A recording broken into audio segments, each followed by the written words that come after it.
నేటి కథ అసలైన సంపద. ఒక ఊరిలో ఒక ధనవంతుడు ఉండేవాడు.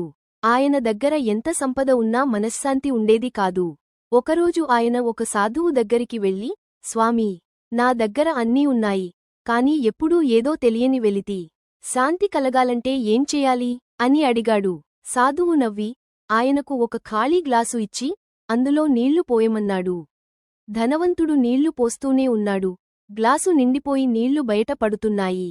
అయినా సాధువు ఇంకా పోయి అన్నాడు. అప్పుడు ధనవంతుడు, స్వామీ, గ్లాసు నిండిపోయింది కదా, ఇక పోయడానికి చోటు లేదు అన్నాడు.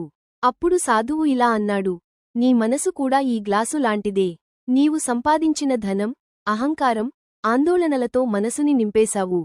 ఆ గ్లాసులో నుంచి కొంచెం నీళ్లు తీసేస్తేనే కొత్త నీటికి చోటు దొరుకుతుంది.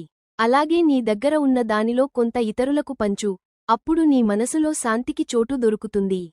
మెసేజ్: మనం సంపాదించే డబ్బు మనకు సౌకర్యాలను ఇస్తుంది, కానీ మనం చేసే సాయం మాత్రమే మనకు శాంతిని ఇస్తుంది. అందుకే ఉన్నదానిలో తృప్తి చెందండి, లేనివారికి సాయం చేయండి. ఈ చిన్న కథ మీ మనసుని తాకితే, ఇలాంటి మరిన్ని మంచి విషయాల కోసం మన ఛానల్ని సబ్స్క్రైబ్ చేసుకోండి. మీ ఒక్క సబ్స్క్రిప్షన్ మాకు ఎంతో బలాన్ని ఇస్తుంది. మీ భాగ్య.